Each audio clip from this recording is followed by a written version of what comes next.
નમસ્કાર, આપ જોઈ રહ્યા છો પાટનગર નેટવર્ક ન્યૂઝ. આપની સાથે હું છું મોનિકા. બુલેટિનની શરૂઆત કરીએ મહત્વના સમાચારોથી. તો ગાંધીનગર ડિસ્ટ્રિક્ટ ક્રિકેટ એસોસિએશનની પસંદગી પ્રક્રિયા ફરી એકવાર વિવાદમાં આવી છે. એસોસિએશન દ્વારા ખેલાડીઓની પસંદગીમાં ગેરરીતિ અને વાલા દવલાની નીતિ અપનાવવામાં આવી હોવાના ગંભીર આક્ષેપો સાથે એક વાલીએ ખુલ્લેઆમ વિરોધ નોંધાવ્યો છે. વાલીનો આક્ષેપ છે કે પસંદગી પ્રક્રિયામાં પારદર્શિતાનો અભાવ છે અને પ્રતિભાશાળી ખેલાડીઓને અવગણીને ચોક્કસ ખેલાડીઓને પ્રાધાન્ય આપવામાં આવી રહ્યું છે, જેના કારણે મહેનત અને લાયક ખેલાડીઓ સાથે અન્યાય થઈ રહ્યો હોવાનું તેમણે જણાવ્યું હતું.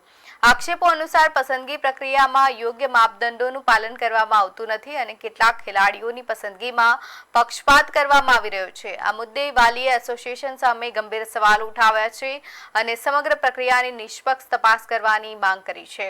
ક્રિકેટ જગતમાં આ મુદ્દો ચર્ચાનો વિષય બન્યો છે. હવે એસોસિએશન આ આક્ષેપો અંગે સુસ્પષ્ટતા કરે છે અને વહીવટી તંત્ર દ્વારા કોઈ તપાસ હાથ ધરવામાં આવી છે કે નહીં તેના પર સૌની નજર છે.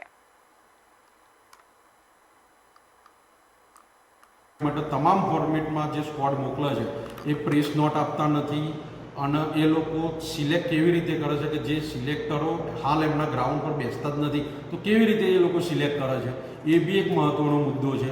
આ બધા હું તમામ મુદ્દા ધ્યાને દોરું છું તમારા, જેથી કરીને ગાંધીનગર ક્રિકેટ રમતા પ્લેયર્સોને ન્યાય મરણ એમની મહેનતથી જે આગળ જાય અને ખોટા લોકો અંદર ઘૂસી ના જાય એના માટેનો આ એક મારો પ્રયત્ન છે. હું એક આ વિડીયો મારફતે જણાવું. સિલેક્ટરોના નામ તો મને ખબર નથી કોણ છે એ, પણ હું ઘણીવાર મેચો ગ્રાઉન્ડ ઉપર જોતો હોઉં છું તો ત્યાં કોઈ સિલેક્ટર બેસતા જ નથી હોતા.